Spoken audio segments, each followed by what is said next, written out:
Hare Krishna. Welcome everyone for our annual boat cruise. I hope everyone enjoyed so far. So I would like to welcome our guest speaker, Devamrita Swami. So I'll give a brief introduction to Devamrita Swami. So Devamrita Swami was born in New York and had his education in one of the most prestigious universities in the world in America. It is Yale University. And upon graduation, he came across a wonderful book from Indian subcontinent, Bhagavad Gita, by Srila Prabhupada, the founder of ISKCON, the Hare Krishna movement. After reading that book, he had a lot of realization and he turned away from a lucrative career, a corporate career. And he took up the career of selflessly helping everyone by distributing this ancient knowledge. So since then, he has been traveling the world, addressing many universities, many corporations. Say for example, he gives talks in Yale, in Harbour, in MIT, in Stanford, in America, and in UK. In India, he addresses in different IITs and IIMs. And here in Melbourne, he gives talks in RMIT, in Melbourne University, etc. So it is our great good fortune to get his association, and he has been helping us regularly for our yearly boat cruise. So this is for the 11th time. So thank you very much. Hare Krishna. I will pass it over to Maharaj. Thank you.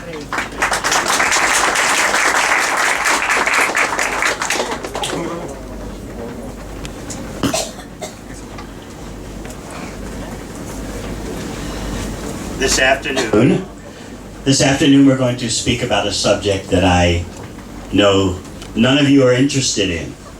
Success. Success is a very potent word, and it stirs up in you hopes, dreams, ambitions, as well as, we have to admit, pain and frustration.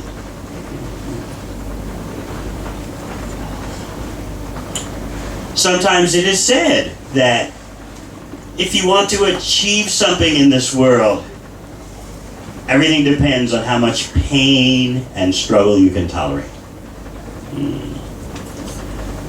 Often it is said that those who simply dream of the fruits of success, the money, the fame, the recognition, the power, the choices, they simply end up being dreamers because they're not willing to embrace the pain and struggle that is required for achieving something in this world.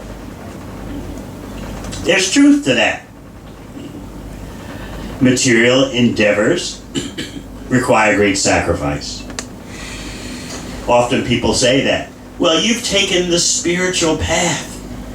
How is it that you can tolerate such a struggle? And I say to them, well, you have taken the material path. Tell me, how is it that you can tolerate such a struggle? Of course, we live in this world. We have these bodies, and we have to take care of the body.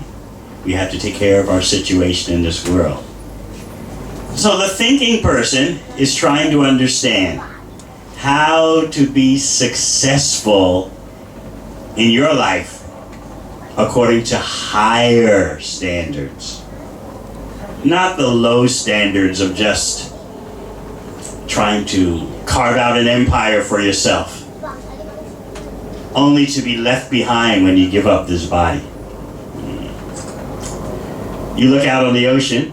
Of course, the sea is peaceful today, so you don't see much foam on top of the waves. But when you do see some foam, some white foam on top of the waves, how long does it last?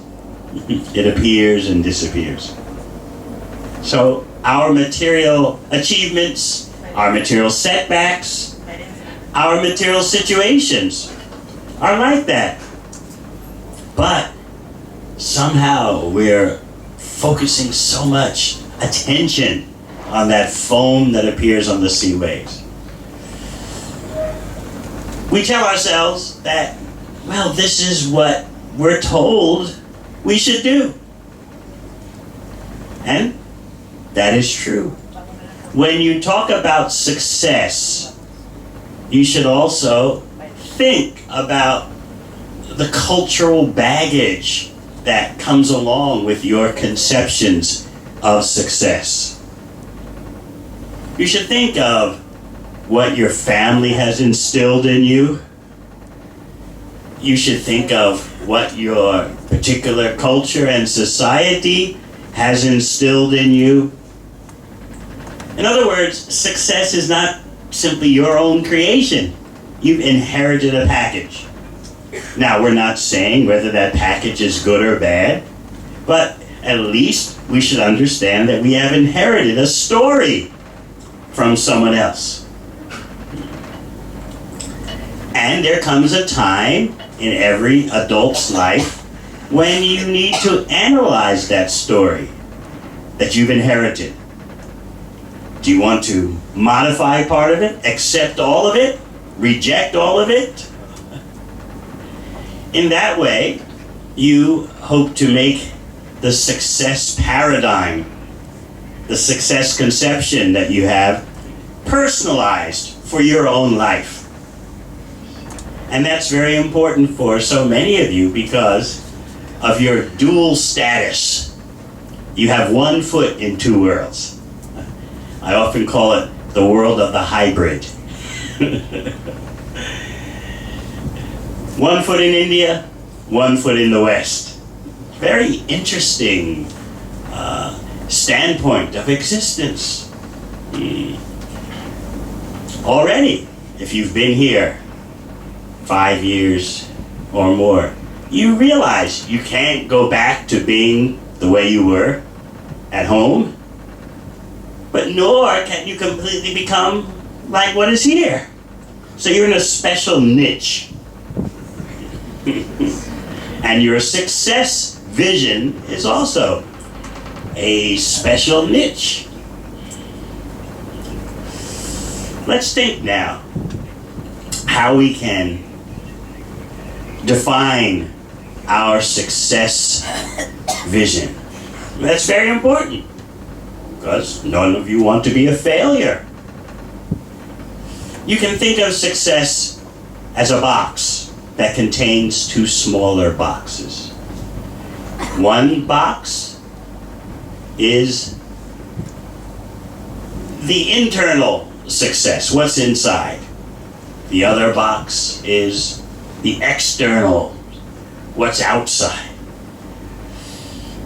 We have been trained and programmed to pursue the external box of success as the measure of almost everything. You know the expression when someone says to you, well, money can't buy everything, can it? And what do you tell them?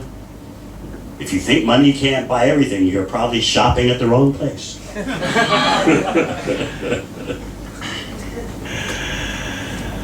External success means the stuff that magazines glorify. You can just see yourself on the front cover of Forbes, the front cover of some business magazine. You get fame, you get recognition. When you fly back home, everyone is waiting for you with expectations. Our hero has returned from conquests overseas.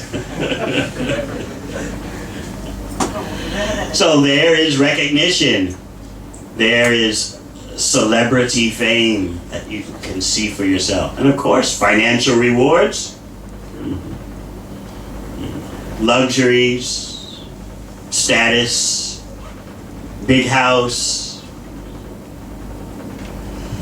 But what about the inside? So many persons you know who have strived for the outer recognition, the external success, later in life regret that I overlooked something that's most important. They don't have good relationships. They don't know who they are. They don't know why they're in this world. So their so-called success turns out to be so empty. Now you may say, well, I don't mind if that success is empty as long as there's a lot of money involved. But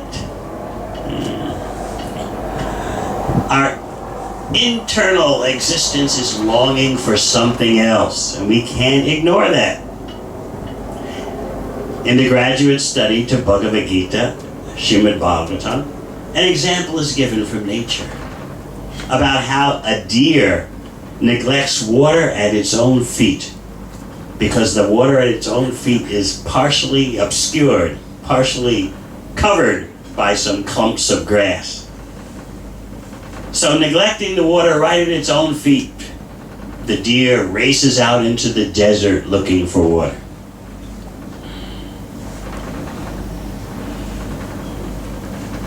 We have the greatest resources within us. If we neglect that, we'll spend a lifetime pursuing external success and never be satisfied.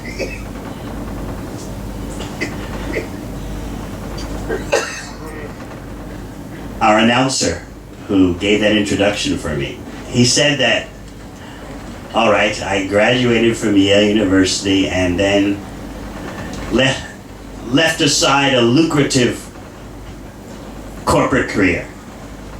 Well, actually, you know, I'm working for the biggest multinational organization. Krishna is the sea-giving father of all living entities. Not simply all types of human beings, but all species. So I chose to work for the biggest multinationalist.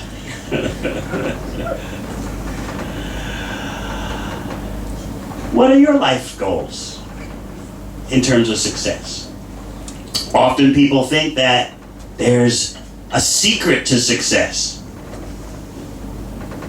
Or they think there's one technique one magic bullet that will create success. Sometimes they say, it's all about goal setting. So they set 200 goals a week for themselves. Yes, anybody here done that? Was it the magic bullet? Or else they say, it's all about social skills. Yes. You have read How to Win Friends and Influence People? Yes, so many have read it. I often tell the story of how when I was 12 years old, my father wanted to make sure that I was learning the social skills for maneuvering in the world. So he got me a copy of How to Win Friends and Influence People. So I read it. I learned how to read when I was 3, so by the time I was 8 years old, I would just read sets of encyclopedias. Every year my mother had to go buy a new set of encyclopedias. I just read them all cover to cover. So, 12 years old, read How to Win Friends and Influence People? Why not? I read it, and so my father was watching. Okay, how are you going to apply what Dale Carnegie has said? We went over to his friend's house. His friend was, his hobby was playing the organ. So I went up to the organ, remembering what I read in How to Win Friends and Influence People.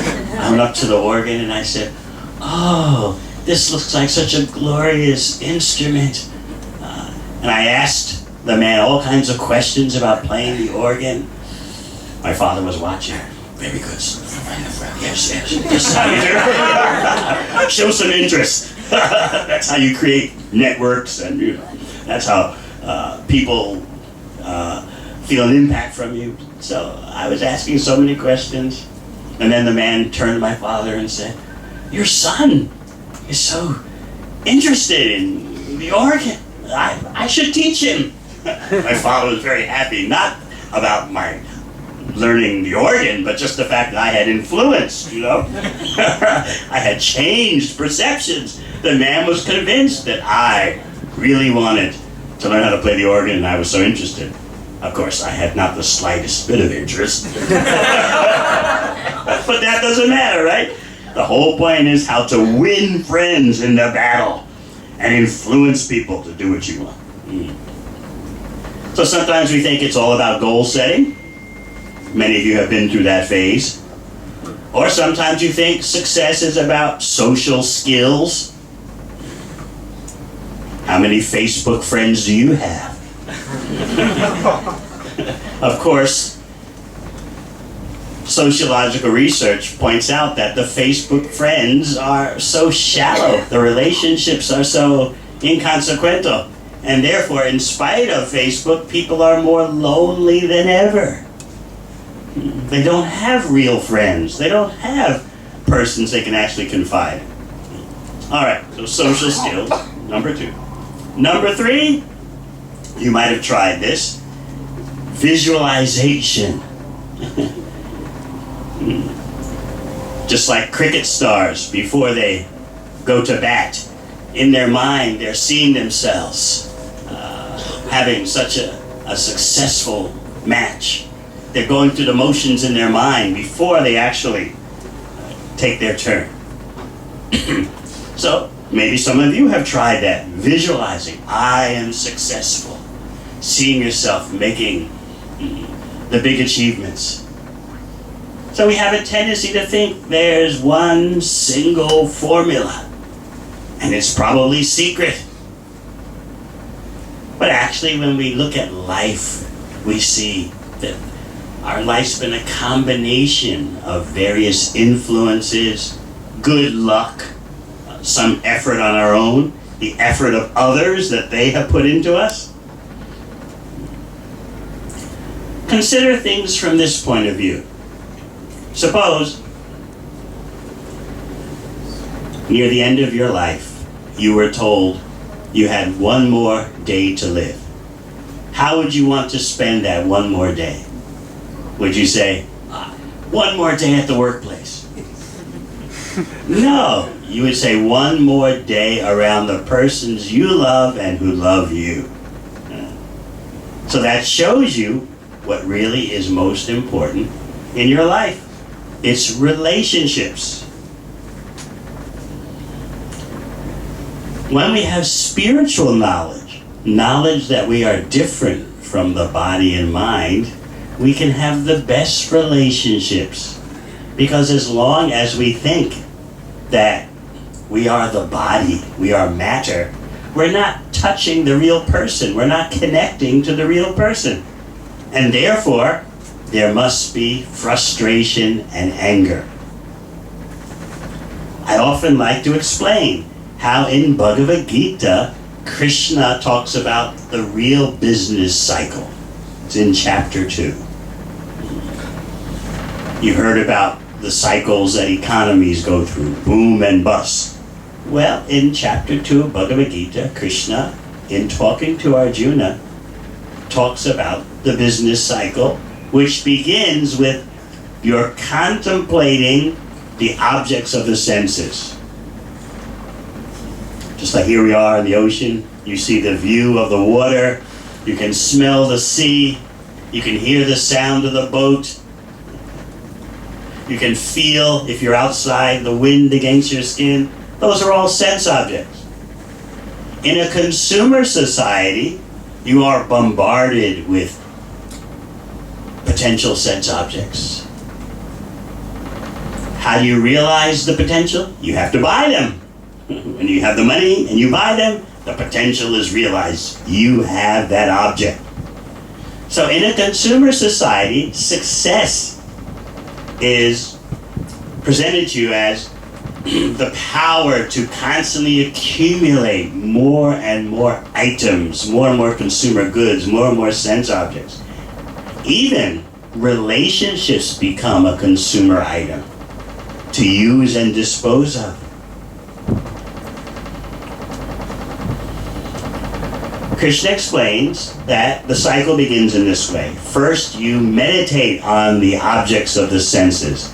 This is what every marketing person wants you to do, to start meditating on the product that he's trying to get you to acquire. First, though, before buying, you identify with it. Oh, this looks like me. Oh, this is going to satisfy me. This is my product. It is mine. It is my identity. And what's the next step? Lust, hankering develops. I've got to have it. I just have to buy this. It must be done. Yeah, remember a feeling like that? This must be purchased. I must see this movie. I must get this DVD. I must download this. Has to happen. This lust, this hankering, this yearning takes over your whole life. And then what happens next in the cycle? Frustration. Why? Because of that contemplation and the attachment that develops, and that attachment becomes so strong, it becomes lust, hankering. You must be frustrated. Why? That is the great mystery of material existence. You must be frustrated because material desires can never satisfy you, the spirit soul.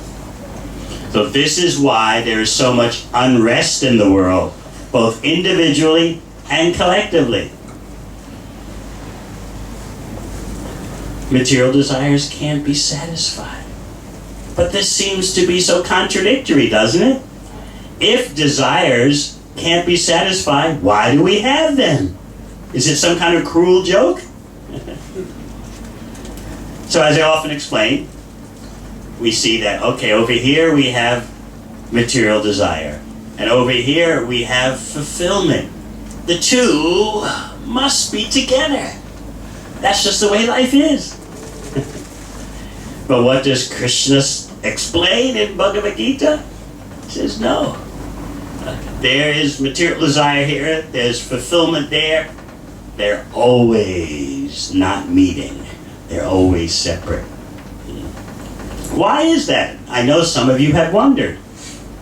I want to be successful, but will that success satisfy me? Will it fulfill me? No, it won't, because we are spirit soul. That's the first lesson in Bhagavad Gita. We are spirit soul, part of the Supreme Soul. We need spiritual food, spiritual nourishment. Now, does that mean we should drop our studies, drop our jobs, and simply focus 24 hours a day on spiritual nourishment? Only a very few will do that. Don't worry. What was Arjuna's status in Bhagavad Gita? He's a warrior. He's a family man. Yet Krishna spoke to him the Vedic secrets. Krishna spoke to Arjuna the greatest knowledge of the self and the Supreme Self. Therefore, we can be spiritually successful, even in our present circumstances. But we have to know what success is.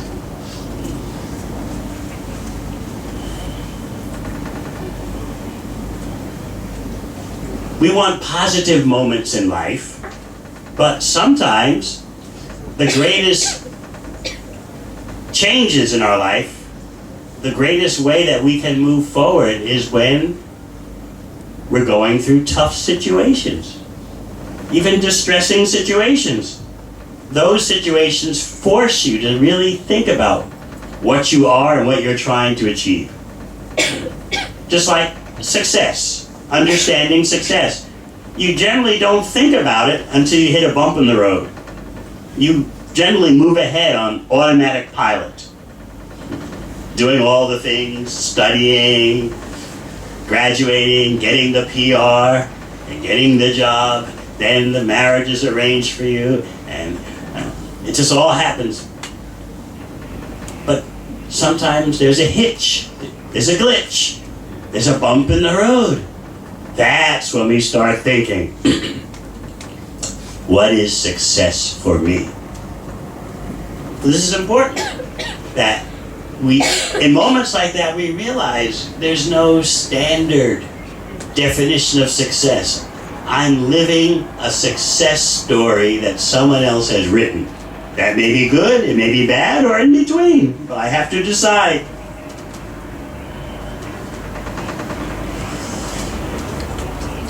We are here to propose to you that the greatest success is given by the world's greatest treasure.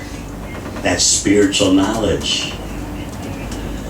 India's greatest export item is spiritual knowledge, not IT. Your information technology may be exponentially ever increasing, but what is the use if people have no information about who they are? In that sense, yes, the computers are smarter than the people. The people operating the computers don't know who they are, but the computers don't have to worry about their own identity. Human beings are meant for something else than just external success. Without the human being dealing with the key issues of who am I? Why I'm in this world? Am I the body or am I something different from the body? Without the human being dealing with those key issues, the human being becomes full of anxiety, neurotic, and then simply seeks a material solution. Let me bury myself more into my work. Or let me take shelter of intoxication. My life will become hard work and intoxication. We were explaining this morning at the temple, and you'd be surprised the things we talk about there in our morning class. This morning we were talking about how no longer is the central topic the work-life balance. How to balance the work with the family and the other parts of life outside of the job. That's all old-fashioned. What is happening now, which has originated in Silicon Valley, and you'll soon see it everywhere, not work-life balance, but work-life integration. Why should you ever want to leave the workplace? Why should you want to go home? The trendsetters are the Google campus in Silicon Valley, the Facebook campus. You know about those? Everything is there so that you never want to leave. You're hungry? There are 15 different cafes on campus. You want physical fitness? There's a gym. There's a yoga room. You want to socialize? There are parks everywhere where you can sit down and establish relationships, repair relationships, or end relationships. In other words, the workplace should provide everything for you, not simply financial, not simply recognition, but it should fulfill your emotional needs so you never want to go home. And why should you want to go home? When the home these days means simply problems. Arguments, stress, tension. That's the typical Western home these days. But remember, when you're in the hybrid category, you haven't yet got the full dose of Western chaos and mayhem in the home. Just like in the USA, different than Australia. In the USA, most people still get married. And so, the divorce rate for the first marriage is what? Just over 50%. Second marriage, 65%. Third marriage, 75% divorce rate. No one's learning by experience. So why should you want to go home to that? Better you stay at the workplace, you have the cafes, you have everything you need. Eating, relationship establishing, meditation rooms where you can meditate on the void. Everything is there. That's what's going to happen. And in other words, if you're going to be a successful staff member, you should devote yourself fully to the workplace because there's no reason to think of anything else. You'll see it happening soon in Australia. I've been told that on the perimeter surrounding Sydney, they're already popping up these kind of campuses. Like ResMed has one and so on and so on. You'll see it happening in Melbourne soon because it's obviously the most efficient way to squeeze the employees. Why do you want to go home? Why do you want to spend time at home? Look at what your job is offering you, a complete life. And you'll have no choice. If you want to be successful, this is what you have to do. This whole trend started years ago. I remember our chief of this boat cruise, very tall, you've seen him, Nityananda Priya. He told me this maybe 12 years ago when he was working for IBM. I never forgot it. Yes, he's right there, you can't see him. He told me how before IBM outsourced all its operations from Australia to India, one big managemental guru flew in from the USA. And he was addressing the audience of 200, at the time it was 200 IBM employees in Australia. So the room was dark, the spotlight was focused on him as he walked here and there on the stage and up and down the aisles. And he told the people, the IBM people, what kind of person is going to keep his job with IBM. We only want this type. How do we know that type we want? We want to know if when you open your eyes in the morning when you wake up, is the first thing you think about your job? Those kind of persons will keep. All others can go. So he went up and down the audience with the spotlight, approaching various persons. When you open your eyes in the morning, do you first think about IBM? Of course, everyone was. So that was almost 15 years ago. But now, the method to achieve that complete absorption is appearing all over the world. Work campuses so that you never want to go home. There's no need for you to go home. All your fulfillment can happen at the workplace. Is this success? While we're trying to understand who we are, the world is preparing for us so many artificial definitions of success. So we really have to be careful how to define our own existence before it's too late. You don't want to have regrets in your last moments in this world. Do you know what the major regrets are that hospice workers in Australia say their patients have before giving up their bodies? It's very important to know this. One of the major regrets is, why did I work so hard? Why didn't I devote time to things that are more internally important? Relationships, self-realization, spiritual development. Why did I just work and work and work? Another one is, why did I let others live my life for me? Let others define my life for me? Why didn't I assert myself more? Another major worry is, a major source of regret, is, why didn't I allow myself to be more happy? And finally, another regret. What happened to all my friends? Because the way life is these days, people are moving away from each other all the time.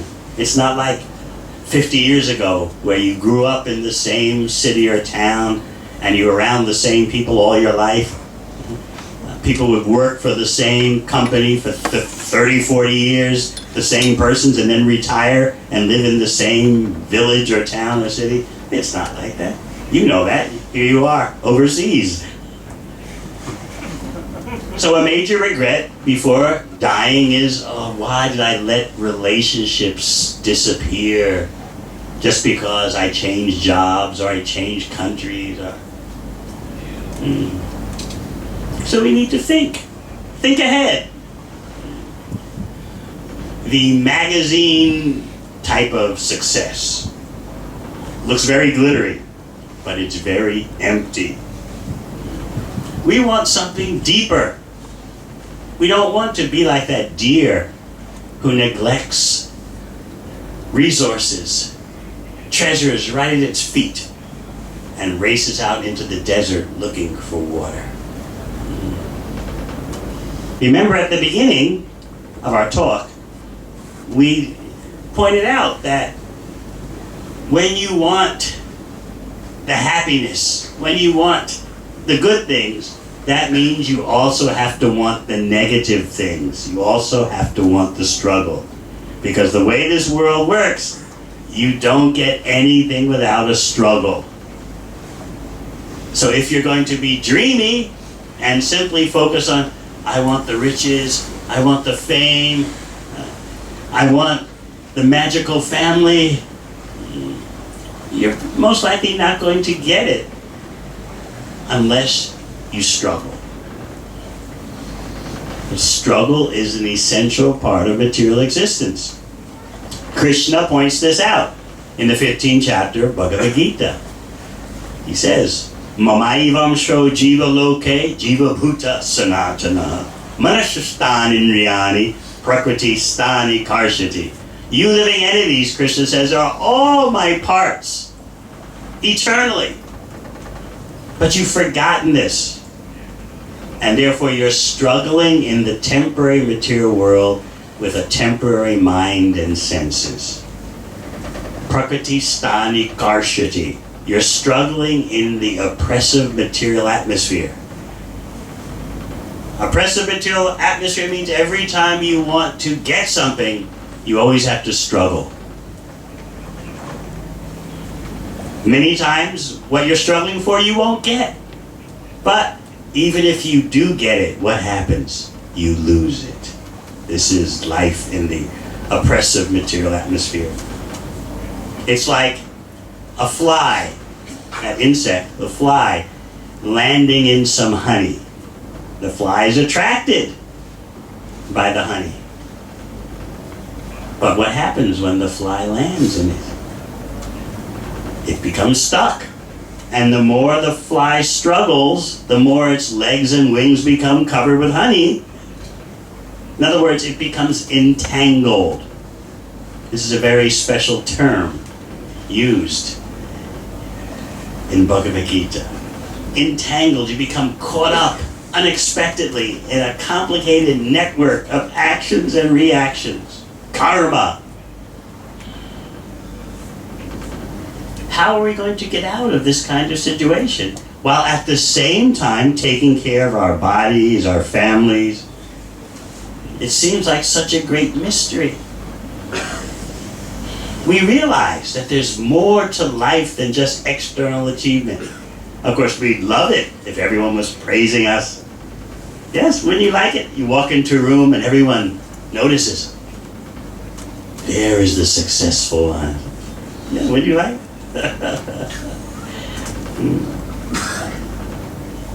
But mostly you want happiness. Whether you recognize it or not, you want happiness. But then you think, if I don't have choices, if I don't have the prosperity to make my own choices, how am I going to be happy?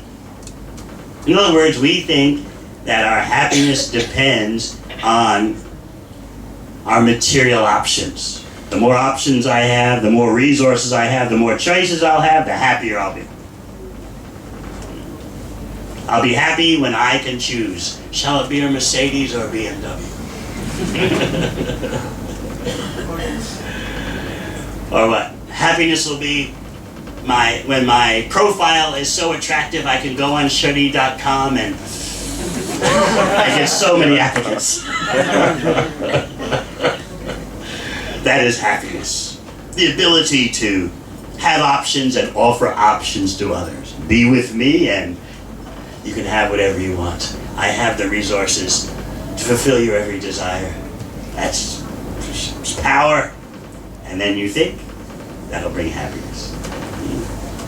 But the greatest treasure of spiritual knowledge in the world, India's greatest export, tells us that simplicity is necessary for genuine happiness. Those of you who know about Lord Vamanadeva, who took from Bali Maharaj the whole universe. He asked Bali Maharaj, give me 3 steps of land. And Bali Maharaj told him, I possess the whole universe. You can ask for me anything you like, little Brahmana boy. My family line is famous for charity. I can give you villages. I can give you so many Brahmana girls to marry. I can give you gold, elephants. Just name whatever you want. You only want 3 steps of land? And what did Lord Vamanadeva, that incarnation of Krishna, tell Bali Maharaj? He said, hinting to him, someone who can't be satisfied with 3 steps of land won't be satisfied if he possesses the whole universe. In other words, you're about to lose everything. So there's immense truth in that, of course. Without simplicity, the ability to be satisfied with a simple life, no matter how much wealth and status and prestige we acquire, we're not going to be happy. We'll always be hungry for more. Isn't that a fearful life? To always have to have more and more and more. Is that really success? The situation we have now in the world is due to mismanagement because there's no brain in society. In the 18th chapter of Bhagavad Gita, Krishna talks about who and what is the real guide. Someone who has the qualifications of a Brahmana. But when we hear that word Brahmana, we wince. Because we remember persons who claim to be Brahmanas by birth rather than qualification. And that mistake has given the Vedic knowledge a bad name because some persons have misapplied it in order to form some kind of caste monopoly. To be a Brahmana is something you're born into. No. To be a lawyer or to be an IT specialist is something you're born into. Just like so many of the managers of this cruise today, they work in IT. They've organized this cruise in their spare time to give everyone a chance to hear about the greatest treasure of India. But they're working persons. Many of them are on contract. They go from one contract to another. You can ask them. Yeah, just like Gopur Bindeshir, he has a PhD in what? What was it? Wireless technology? Yes, all right. So, if you were to apply for a job, would they ask you, were you born in an IT family? Has anyone ever been asked that? Would you? Is your father a coder?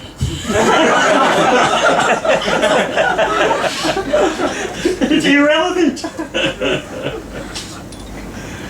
So let us not have paranoia and fear when we hear that there needs to be a real head on the social body. And that real head means someone with the qualifications of a Brahmana. Not the birth, but the qualifications. Nowhere in Bhagavad Gita does Krishna talk about classification by birth.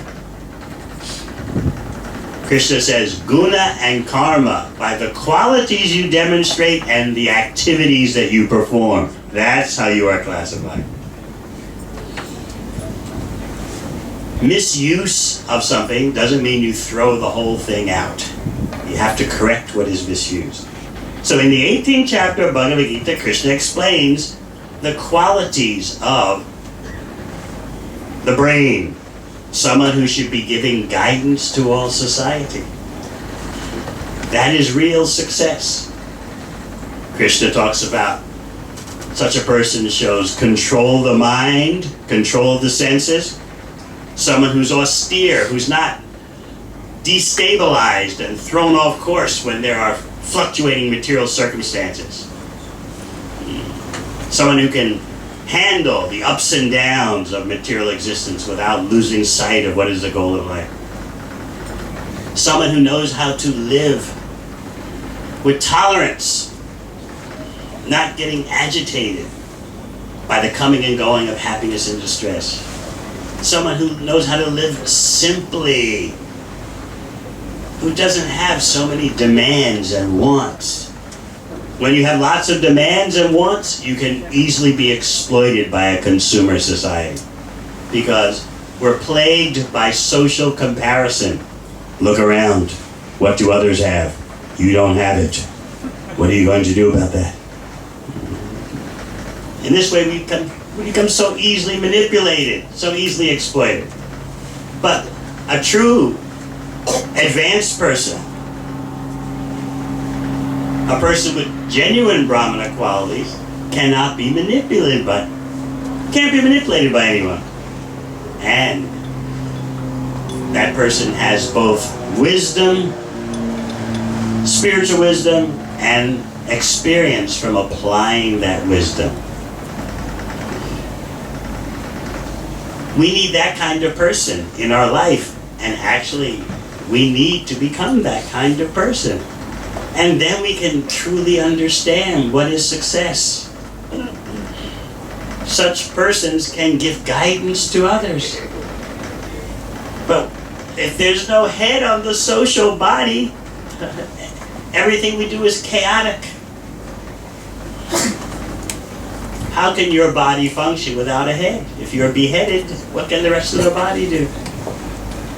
Yes, all the other parts of the body are important, but the head is necessary. So this is Krishna's analysis of why society today is not successful. There's no head on the social body. Therefore everyone is work, work, work, work, work. But no one knows what is the goal of life. No one is questioning what is real success. This is a great tragedy. The spiritual treasure of India's knowledge tells us that real success means using this human body for self-realization, understanding our non-material identity and the identity of the Supreme, the identity of Krishna. If we use the human body simply for economic purposes, simply for gratification purposes, that's a great tragedy, it's a great loss. It's not success, because those things can be done in any species of life.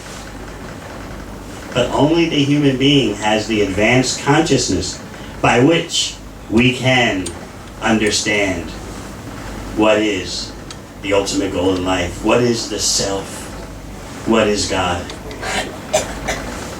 So today we're appealing to you for real success. And that real success can happen whether you're a student, you're working, with family, how to put the real success in the center of all that. This is what Arjuna did in Bhagavad Gita. He's a military man, he's a family man, but the center of his life was pleasing Krishna, dedicating everything for Krishna's pleasure.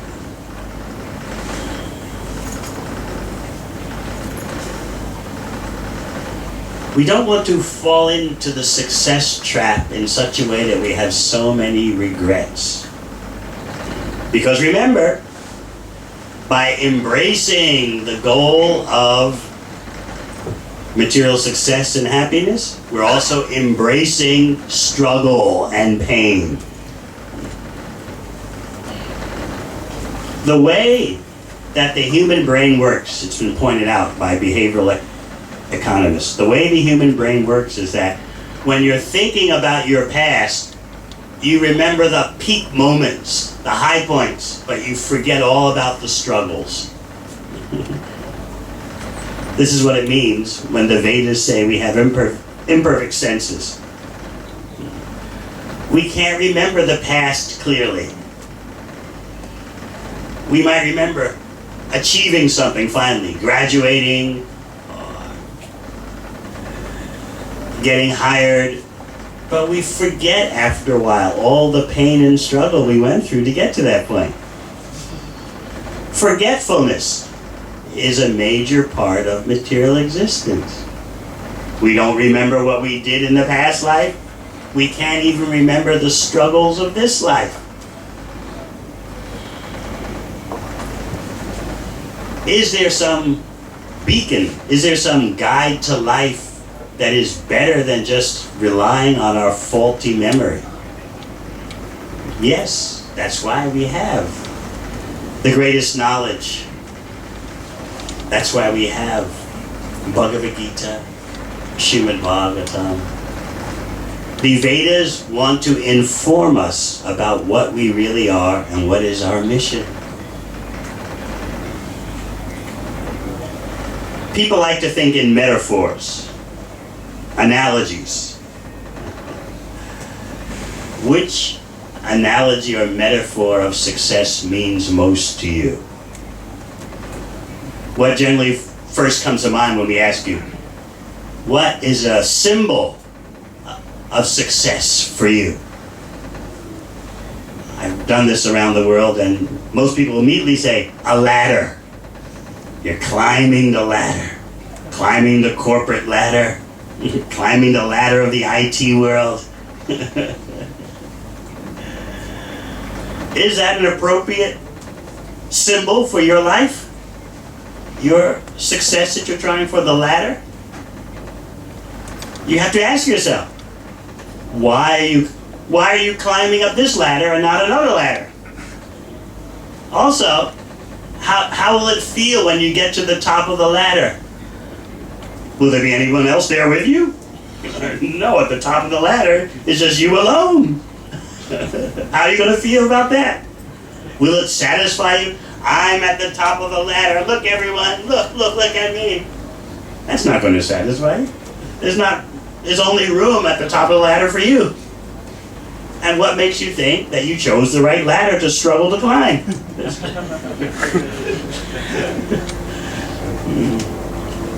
Yet, people like to think of their life's endeavors in terms of a ladder. You don't want to see yourself as staying at the same rung, the same level of the ladder all your life. Right? Your family, your friends, they want to see you have climbed. Right? Then you have a sense of self-worth because you want to feel valid in your culture, in your family setting.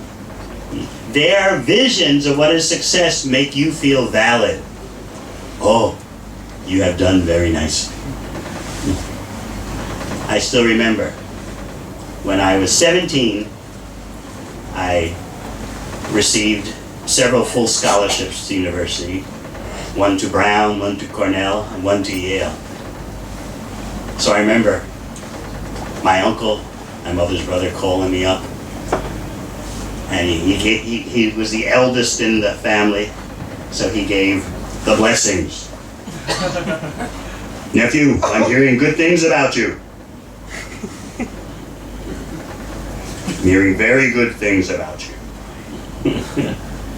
He himself had gone to University of Pennsylvania, Wharton School of Finance, and so he was playing the part of the family leader as the eldest to give his validation. You have become valid now in the eyes of the family. No, I'm not saying there's anything wrong with that. I'm just pointing out that that process of validation exists. That's all I'm saying. I'm not saying it's bad to have scholarships to Yale. I'd be a hypocrite if I said that. But I'm pointing out about the process of validation involved in all that. You're made to feel like you're authentic because you have achieved these things. Now you have to decide for yourself about that authenticity. How important is it to you? So again, the symbol, the metaphor, the analogy of the ladder. You see yourself climbing. The pressure is on you, right? You must climb. But that's not the only symbol of success you can have in your life. What's another popular symbol? The race. Your life is like a race. Your efforts in the academic world, in the working world,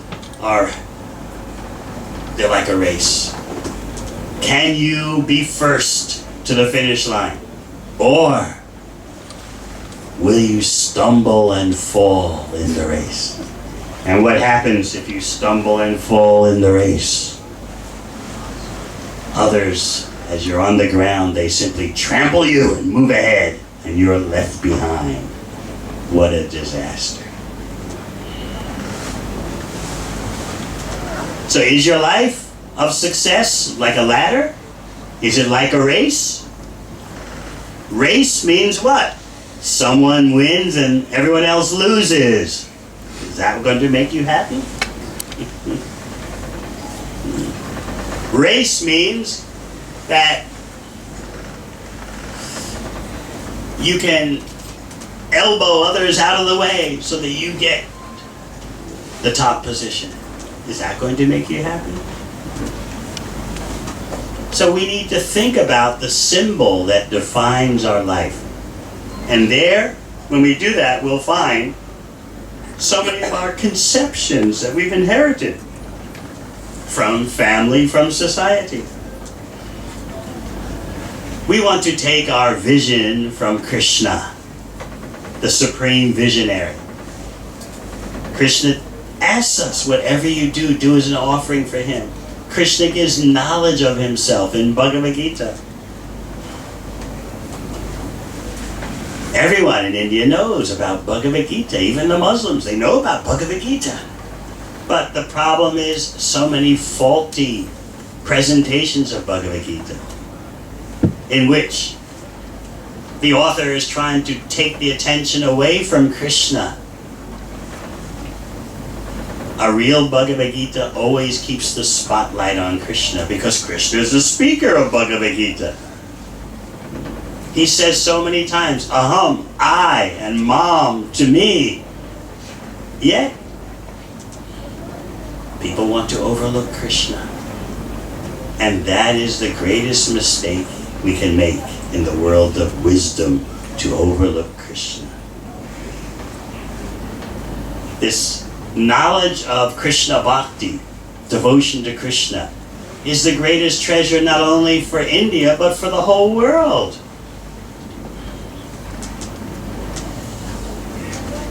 This boat cruise is a chance for us to revive our interest in the greatest treasure.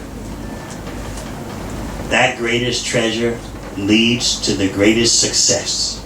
A success that's not like climbing a ladder, a success that's not like running a race and trying to win it, but a success that's holistic, that includes our external and internal existence. Arjuna in Bhagavad Gita, as we said, He's a family man, he's a military man, but his life is balanced. Everything, internal, external, is done in connection to Krishna according to Krishna's instructions. Arjuna knows who Krishna is. He knows he's not an ordinary person. Although Krishna has personality, individuality, and form, none of that is material. Arjuna understands it. He doesn't make the mistake of thinking, Krishna, because you have personality, form, and individuality, you're a material entity, although a very powerful one. No, that's not what Bhagavad Gita says. So the ultimate success in life is to understand Krishna. Then all other aspects of our life assume their proper place. We need the whole picture. We need to see how we're part of the whole picture. To understand that we are not the body and mind, but spirit, soul, allows us to nourish ourselves in the genuine way. Yes, we're taught to get the power and resources to have so many choices. But in pursuing all that power and resources, we lose ourselves. What is the use? And all that so-called power of choice that we get, what is the end result? We lose it all. Just like we're on this boat cruise. It has a beginning and an end. You may establish relationships on this cruise. You may take pictures, look here, look there, feel the nice breezes even though it's a hot day. But when the cruise is over, you get off the boat. You leave the boat behind. Similarly, when this body is finished, you leave it behind. But what happens next? Knowledge of how the spirit soul goes from one body to another. That kind of knowledge is the beginning of real human life. And then we progress further to understand our spiritual identity as Atma, spirit soul within the material body. We start to understand what is our real nourishment, what is our real satisfaction. Then we can do the greatest good for ourselves and our families. So this knowledge is meant for the whole world. The sun may rise first in the east, but the sun is for everyone, yes? When the sun is shining in Peru or Australia, you don't say, oh, it's the eastern sun, get it out of here. The sun is universal. Similarly, what Krishna says is universal for everyone. And the world desperately needs that today. As people more and more become angry with each other based on their body. I'm this body, you are that body, let's fight. All our problems in our country are because of these people with another kind of body.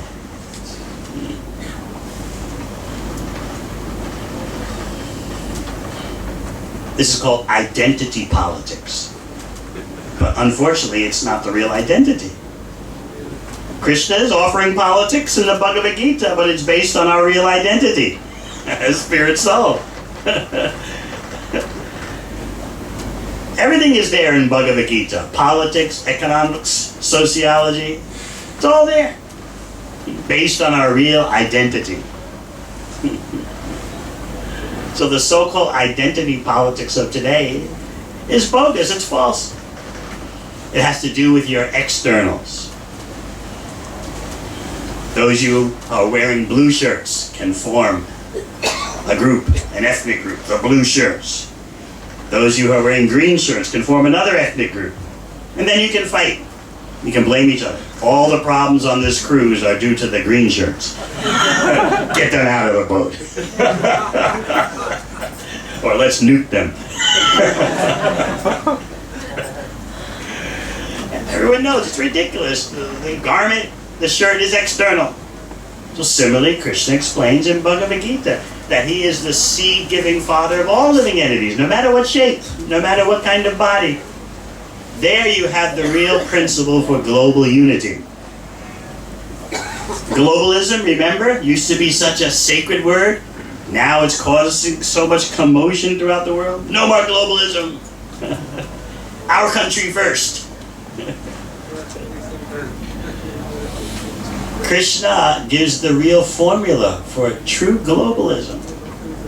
That you are all spiritual parts and parcels. You are not your external coverings. Let us unite. You all should unite as being parts of the Supreme and deepen your relationship with that Supreme. This is the most essential knowledge that the world needs. So let's not become hypnotized by the ladder or the race. Let's go deeper than that. And then you'll find yourself being naturally successful, and your family too. Almost every one of you here, if you're not already married, you'll marry and have a family. What are you going to tell your children? Just work hard, success will come to you. You'll be happy that way. You want to give your children something better than that. There's nothing better than the internal treasures, the treasures of spiritual knowledge. When I'm speaking at universities, I explain, because the students are always skeptical, whether at IIT or at Yale or Stanford, they're always skeptical. You're giving us religious belief, aren't you, Swami? We've come to see you because you're kind of exotic, you know? You weren't born in Mumbai or Delhi, you weren't born in Chennai, you were born in New York, and you went to Yale University, and then you took up full-time life as devotee of Krishna. Very exotic. So,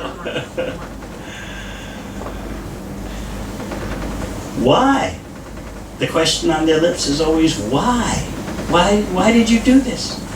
And I explained to them, as I told you in the beginning, I didn't leave the world of multinational corporations. I joined the biggest multinational corporation. I chose to be a Swami. Not everyone should do that. But I wanted to make the whole world my family. But 99% of people, they should have a regular family and learn how to make the center of that family enlightenment, self-realization, knowledge of Krishna. But people are afraid of religious belief. As I said, whether I speak at IIT or Stanford, I can sense that fear in the air. We came to see you because you're exotic, but are you just going to hand us religious belief? So I have to explain to them that nowhere in Bhagavad Gita does Krishna ask you to believe in him. When I say that, they all... Krishna's not asking for religious belief. He's giving you the methodology, the procedures to verify what he's saying about himself and about you. He's giving you laboratory protocols. You enter the bhakti laboratory. You apply your instruments according to Krishna's instructions. You see the result. That is Bhagavad Gita as it is. But some or other, there's been this false idea that Bhagavad Gita is all about belief. It's a book of religious beliefs. Do you embrace the beliefs or do you not? But Krishna never asked for beliefs. Whether you have this kind of body or that kind of body, Krishna is telling you, you're not the body. Your body is always changing. But the real you, the spirit soul, remains the same.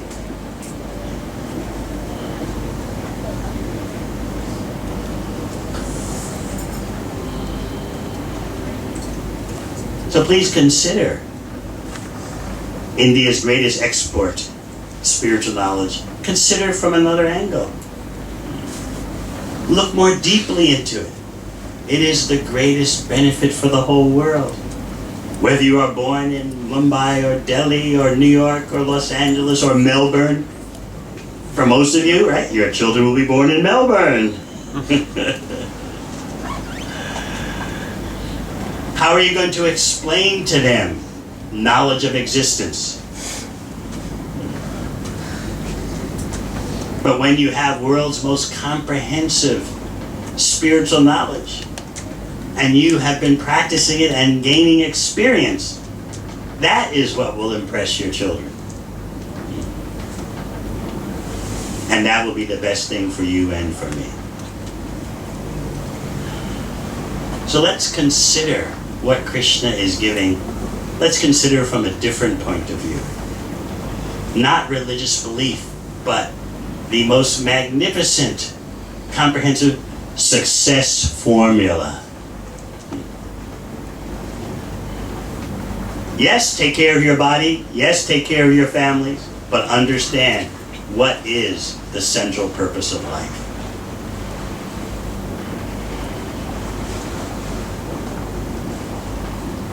I thank you for attending this boat cruise and giving a chance for us to share this greatest wisdom. Thank you very much.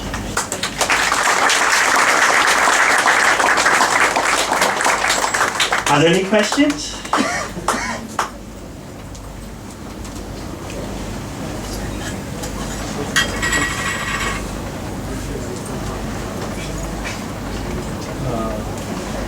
Hello. Hare Krishna, Swami. Your talk was very inspiring and revealing about the spirit of the true spirit of success. But just now, a few minutes back, you said that Krishna in Bhagavad Gita never said believe or believe me. He just showed the path and told Arjuna to follow it. But then why is Krishna saying that surrender unto me? Yes, but he's giving the process. He's asking you, accept the laboratory process. Whenever you think Bhagavad Gita, think methodology. Think of entering into the bhakti laboratory. That's what Krishna's asking you to do when he says surrender to me. Come on into the laboratory, apply what I've said. You'll see the results. Isn't that fair? And then what do we say? Too busy. When I'm 70, right?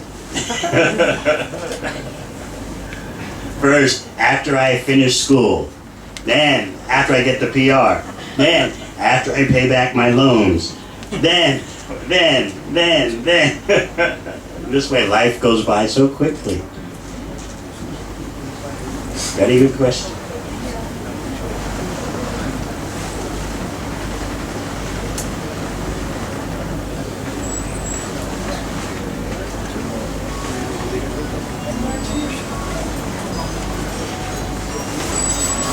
Where we find this laboratory? You can make your own home where you stay, the laboratory. You take what Krishna says in Bhagavad Gita, apply it, and then your place becomes a laboratory for bhakti. You don't have to go live in an ashram. You can make your own home in ashram. Of course, if you're young and you can live with others who are pursuing the same laboratory research, it makes it easier. But if you have your own family, then in your own home with your own family, you apply what Krishna says. Do the research with your family members and get the results. So wherever you are, in the student hostel, at the workplace, you're working 80 hours per week, on the campus. In your own home, whether rented or purchased or freehold, you can make that place your bhakti laboratory.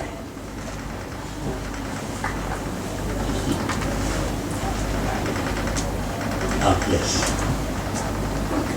So, how is our food habits has a direct impact on the spirituality in terms of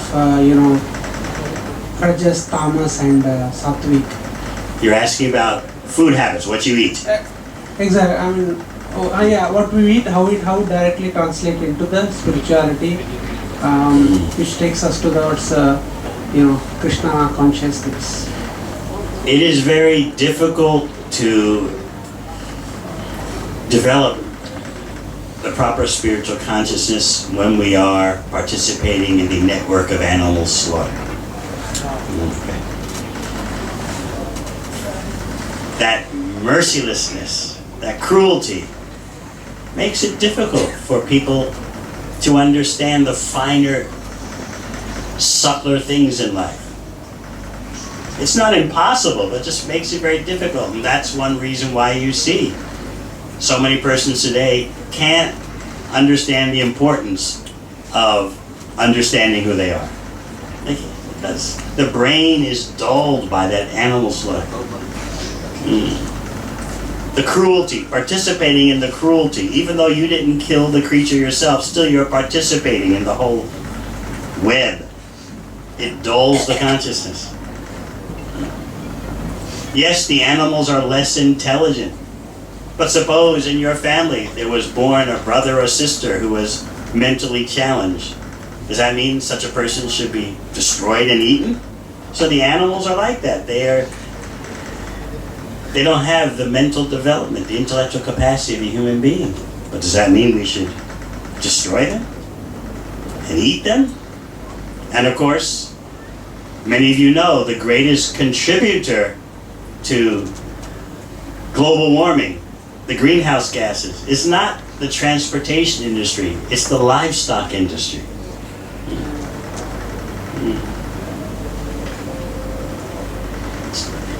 We can solve so many problems in the world just by having a diet that is actually natural and beneficial for human beings.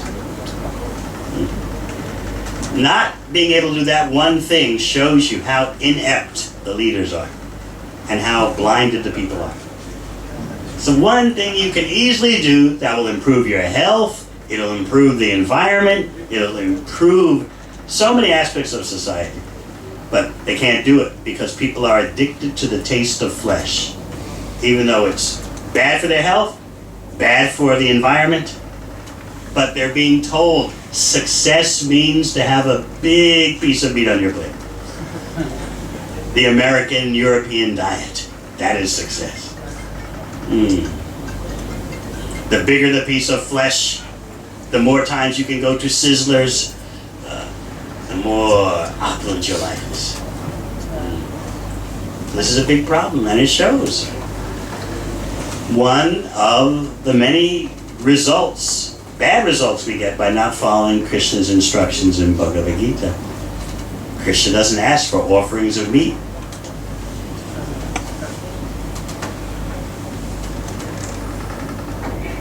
So yes, you are what you eat, in that what you eat affects your consciousness. The food we offer you here is not simply vegetarian food. It is food offered to Krishna, and that food has become spiritualized because of the consciousness of the cooks. So therefore, when you have what we serve here, it's called prasad, the mercy of Krishna. It has amazing transformative potencies. And certainly it tastes good. Yes. Thank you.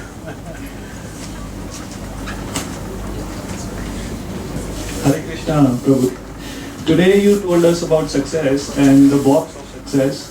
It has internal box and external success. Internal success, external. Yes. Internal is achieved through, you told the ways how it can be achieved. So if someone has already achieved internal success, without Krishna consciousness, what he should do, all the relationships, self-realization, everything he has achieved, the internal success, without Krishna consciousness. What should he do? Like, what should be the next step? Well, how can you achieve internal success without Krishna when we are all part of Krishna? So, what are you a part of then? We must understand we are parts, and then there is the complete whole. And then we must understand our relationship with that complete whole. Otherwise, we don't have the whole picture. Even simply understanding I am a spiritual entity, a spirit soul, the Atma, that's actually not enough. That's just the beginning. Then you must understand what you are part of as the Atma, the particle of consciousness, the non-material particle of spiritual consciousness. What are you a part of? So spiritual knowledge begins with our understanding we're not the body, we're not the mind, we're spirit soul. But that's just the beginning. Then we must understand the Supreme Soul and our relationship with that Supreme Soul. So someone who says they have that kind of success, we say, very good, please tell us the knowledge. Give us knowledge of Bhagavan, the possessor of all opulence. If they cannot do that, it means their success is not yet complete. Although we very much appreciate those who want to make a beginning by trying to understand how to nourish the spiritual self. Very good. We all have to start somewhere. But let us make progress.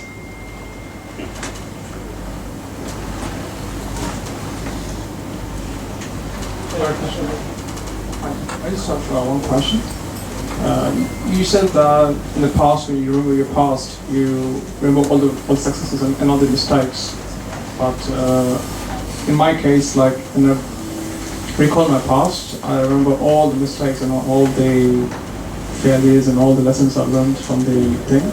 So how do you let go of the guilt, the guilt of all this, the past, and forget it? And as you said, the mistakes we made in the past are based on ignorance of real knowledge, and the mistakes we're making now are based on ignorance. Unless we have knowledge of what is life and what is the purpose of life, we're just going to make mistake after mistake. That's why Krishna in Bhagavad Gita is offering you the most comprehensive spiritual knowledge, so that we're no longer ignorant. Ignorance means you'll make mistakes. You'll commit bad karma, sinful activities.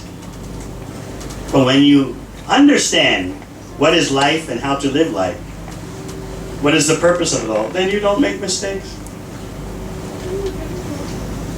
So it's all about whether or not we have the sufficient knowledge. It's not about religious belief. It is about knowledge of the self, the Supreme Self, and the relationship between the two. There's matter, there's spirit, and the source of both. In your field, you have some knowledge, yes? What is your field? Computer science. Computer science. Similarly, there is the science of the Supreme. So you should become expert in the computer science, but most importantly, become expert in the science of the Supreme. One more question. All right. Does these Bhagavad tell you how to be more compassionate, generosity, humility? People in this world, don't see humility. It's all like competition and grace, as you said. So these three qualities, how do you embed? To be compassionate means you have to know how to truly benefit someone. Just like if you fall overboard into the ocean and I want to show compassion and I save your shirt, what will you say? I'll very proudly hold up his shirt to all of you. Just see what I have done. I've been so compassionate. I have helped. I have made a difference. Meanwhile, you're out there going under. Obviously, I don't have sufficient knowledge to understand how to truly benefit you. In the same way, material compassion, material help is external. It isn't solving the real problem. If I give you knowledge of who you are, and I give you the spiritual technology for experiencing who you are, that will solve all your problems. How to get out of the ocean of material struggle, that will solve your problem. Not that I simply try to teach you new techniques for struggling and drowning in the ocean. You said compassion, what else? Humility and generosity. Humility means to understand how tiny we are. Krishna has unlimited parts and parcels. But when we're puffed up by contact with illusion, we think, I am the controller, I am powerful, I am so expert. How long does your stint at being the controller and powerful and successful, how long does it last? Where was I speaking some days ago? It was in Sydney. I reminded the Australians that some years ago, an Australian at the age of 45 got the top position in McDonald's, global multinational corporation. He became CEO of McDonald's at the age of 45. So what would you say about that? Very successful. By the time he was 47, he was dead from cancer. But still you would say, he achieved, right? He made his mark, right? But where is he now? That doesn't matter. He achieved. He made his mark. I often give the example of my father telling me when I was 14. He sat down to discuss with me. Son, what do you think the goal of life is? I said, I don't know, Dad. I haven't come to any conclusions yet. I'll tell you, son, what the goal of life is. The goal of life is to leave some tracks in the sand when you're gone. So I was 14. I said, leave some tracks in the sand when you're gone. I said, Dad, I want to know, where do you go when you're gone? And what's gone? My boy, you've missed the point. The whole point is leave the tracks in the sand. I said, but who leaves the tracks and where does he go?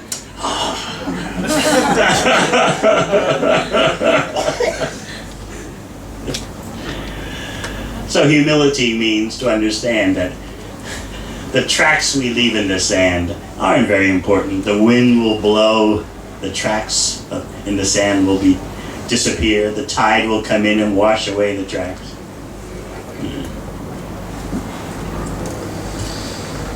Just like in the USA, it is said the signature achievement of the Obama years of presidency were his health care plan.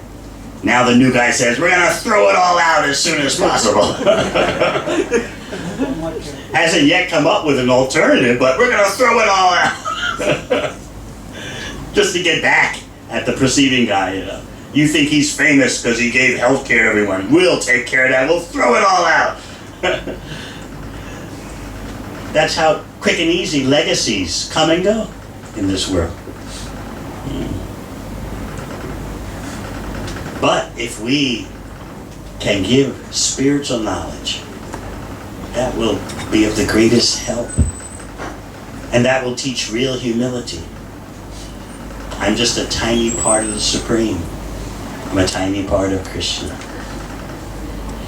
Let me engage in Krishna's service for the betterment of myself and everyone else. Material acquisition makes you proud. Have you noticed? You've seen it in others. I have this, I have that. But whatever you have, you'll lose very quickly. But whatever spiritual progress you make in Krishna consciousness, that is your eternal asset. Even when you give up this body, you take those spiritual credits into the next life. Krishna explains that to Arjuna in the 2nd chapter of Bhagavad Gita. All your spiritual credits are never lost. But whatever material you gain, that'll be gone. So maybe in your past life, you began to ask such questions, but never got the answers. Now you're continuing your spiritual quest in this life. Could be. And the last one was? Generosity. You have to know what benefits people and give that. Otherwise, your so-called generosity could be actually doing them harm. Suppose you're in a hospital, let's say in Calcutta, with typhoid. When you have typhoid, you're not supposed to eat a normal diet, right? But I am generous. I am humble. I am compassionate. I say, I know what he needs. So when the doctors and nurses aren't looking, what do?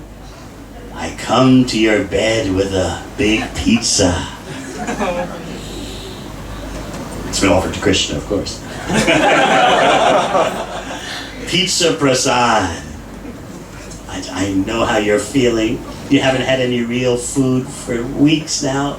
You're just on a severely restricted diet. Maybe they're just feeding you through the drip, intravenously. Here's a pizza. Vegetarian pizza offered to Krishna. I'm so generous, right?